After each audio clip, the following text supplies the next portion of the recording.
topic is no role models, which is a segment that we do every single week. Dang, I don't even know what today's is. Yes, it's going to be a big surprise.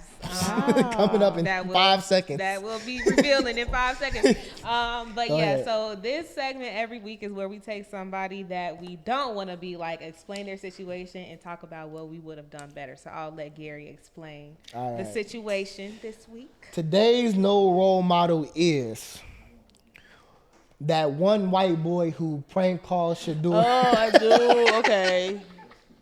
Explain the whole draft. I got you. First. I got you. So Shador Sanders is the son of Deion Sanders, the famous athlete, very, very profound athlete.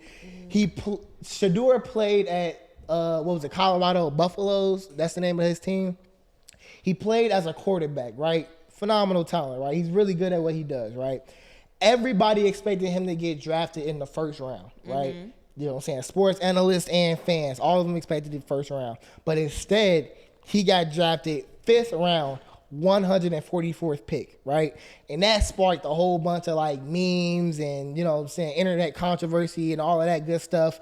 But like during the draft though, one kid called Shador and pretended to be the GM for the Saints, right? He said, hey, this is Mickey Loomis, the GM of the Saints, right? And Shador, he answered the phone. He was like, oh, yeah, man, nice to see you, man. I've been waiting on you.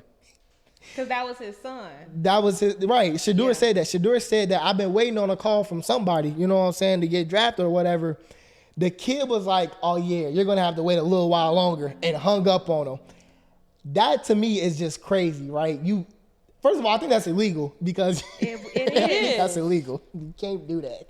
You guys impersonating a GM, like he was impersonating his dad. Oh, so the white kid was his dad? Yes, he was pretending to be his dad. Oh, what? Yes, which leads like the bigger question of number, but it's like, why are you being irresponsible as a GM and even leaving your information in the hands of your son for him to even do that prank call? And why wasn't he held accountable? A fine is not being held accountable. Yeah, because definitely if that was a black kid, it would have definitely been some legal action taken. For sure. Like then, and he would have got fired because I don't think that was a prank, and some things are just like why, how, and all I got is an apology and the fine. How much was the fine? It was like $500,000. Nothing. But my thing is, it was nothing. I feel like nothing to who? This whole draft thing was an attempt to humble Shador. Let's get into that, right? Yeah. Because Shador's background, he's Deion Sanders' son. Right. Mm-hmm. Obviously grew up around wealth, grew up around confidence, grew up in a nice family. And during his press conferences, people were mad because he said that he wasn't worried about getting drafted. He's confident in himself. He's very confident in who he is as a person, the value he adds as a football player. And this world wants to see black men and black people in general be humble. They want us to come from a very struggle background. We had to play football and walk 5 miles to practice, and mama was at work and daddy wasn't around. For real though, like that's the narrative that they want us to have every single time. So it rubbed them the wrong way to see Shador get up there and not need that. And I feel like this is a overall like testament to the fact that black excellence can exist without needing that struggle background. Right. So So you don't think he needed to be humbled?